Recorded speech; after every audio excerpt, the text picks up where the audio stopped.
आदरणीय दर्शकबिन, काठमाडौँमा जारी प्रधानमन्त्री कप एनभिए महिला तथा पुरुष भलिबल लिगमा पुरुषतर्फ रुकुम पश्चिम क्लबले लगातार चौथो जित निकाल्न सफल भएको छ। त्रिपुरेश्वर स्थित राष्ट्रिय खेलकुद परिषद राखेपको कवर्ड हलमा सोमबार भएको खेलमा बुढालिनकण्ठ भलिबल क्लबलाई 3-1 को सेटमा पराजित गर्दै रुकुम पश्चिमले लगातार चौथो जित निकालेको हो। खेलमा रुकुम पश्चिम 25-17, 25-20, 16-25 र 25-11 ले विजय भयो।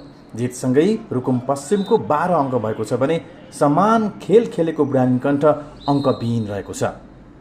त्यसैगरी सोमबार नै भएको पुरुषतर्फको अर्को खेलमा खिल्जी युथ क्लबलाई 3-0 को सोझो सेटमा पराजित गर्दै नेपाल पुलिस क्लबले पनि लगातार चौथो जित हासिल गरेको छ। पुलिस क्लबले 32-30, 25-22 र 25-12 ले खेल आफ्नो पक्षमा पारेको हो। जितसँगै पुलिसले तालिकामा 12 अङ्क पुर्याएको छ भने खिल्जी अङ्कविहीन रहेको छ। त्यसैगरी सोमबार नै भएको महिलातर्फको खेलमा नेपाल पुलिस क्लबले लगातार तेस्रो जित हासिल गरेको छ। पुलिस क्लबले त्रिभुवन आर्मी क्लबलाई 3-1 को सेटमा पराजित गर्दै लगातार तेस्रो जित हासिल गरेको हो।